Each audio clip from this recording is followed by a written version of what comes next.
Ubisoft wants you to destroy your games on their call. Yes, this is not a joke. That is crazy. I am Jake and this is NerdSection.com.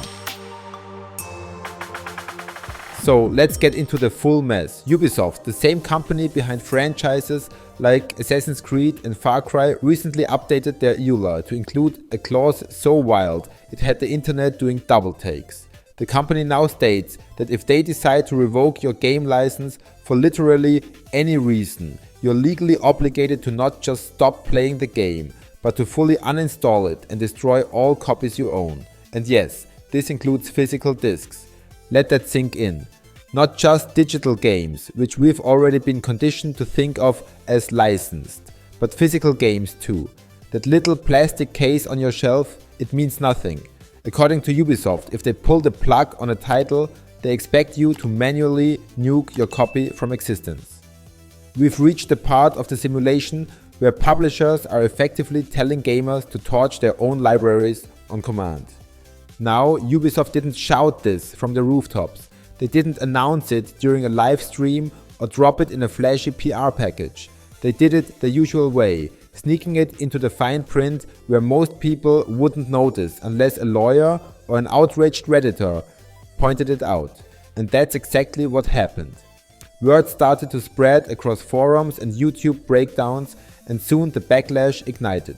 Why would a company do this? Well, Ubisoft says it's to protect themselves legally. When a game is taken offline, especially ones that are online only, they don't want people continuing to access it or potentially modifying it. But from the consumer's side, it's being seen as yet another massive overreach in an industry that's already dangling on the edge of a full-blown ownership crisis. And the timing couldn't be worse. Because this update isn't happening in a vacuum. It comes right in the middle of the Stop Killing Games movement, a gamer-led campaign that took off like wildfire after Ubisoft did something even more nuclear. They shut down the crew, not just the servers, but the entire game. People who paid for it couldn't access it anymore, period. Even if you had the files downloaded, even if you bought a physical version, the crew was dead. Ubisoft killed it, and they didn't even pretend to offer an offline mode or single-player fallback. Just gone. That moment became a rallying cry. YouTuber Ross Scott dropped a now iconic video where he dissected the absurdity of companies being allowed to wipe entire games off the map. He kicked off the EU petition now known as Stop Killing Games, which has racked up over 1 million signatures and continues to put pressure on lawmakers to regulate game preservation. At the core of this fight is a simple idea. If you buy a game, you should get to keep playing it, even if the company that sold it to you decides they're done supporting it. Ubisoft's new EULA is a direct slap in the face to that concept. It doesn't just ignore the idea of game preservation, it actively demands the destruction of your personal property if they say so. And when gamers started asking questions, the company didn't provide much of a defense. In fact, they doubled down, reiterating that users are simply licensees, not owners, and that their licenses can be terminated at any time. No refund nons, no appeals. Just a digital guillotine dropping on your game library. The broader implications are chilling.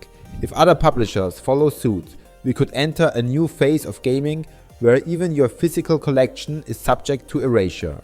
Imagine a future where game companies scan your library for EULA compliance, or where retro game collectors have to hide their copies of delisted titles like they're hoarding contraband.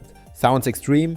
Maybe. But then again, nobody thought a publisher would write "destroy all copies" into a contract either. And legal experts aren't exactly on Ubisoft's side here. Once a contract is terminated, enforcing post-termination demands like the destruction of private property is legally murky at best. You can't exactly police what someone does with a disc after their license is revoked. But Ubisoft's move isn't about practical enforcement. It's about setting a precedent, one that asserts total control over your access to and use of a product, even if that product sits physically in your living room. Gamers are pushing back. Forums are filled with people questioning how far publishers will go before governments step in. The Stop Killing Games petition has now become a litmus test for the future of digital ownership. Will players finally get some level of protection, forcing companies to offer offline modes or release server code when they abandon games? Or will this just become the new norm, where every digital purchase is a ticking time bomb and your disc collection is only one EULA update away from being a legal liability? Ubisoft's latest move didn't just tweak a contract, it poured gasoline on a growing fire. The question now isn't just about them, it's about the entire gaming industry. Is this where things are headed? A future where you don't own anything, not even the data on the disc you physically bought. Not the future I wished. Thank you so much for watching. Don't forget to like and subscribe. And check out our video about the upcoming Fallout games. See you next time here on NerdSection.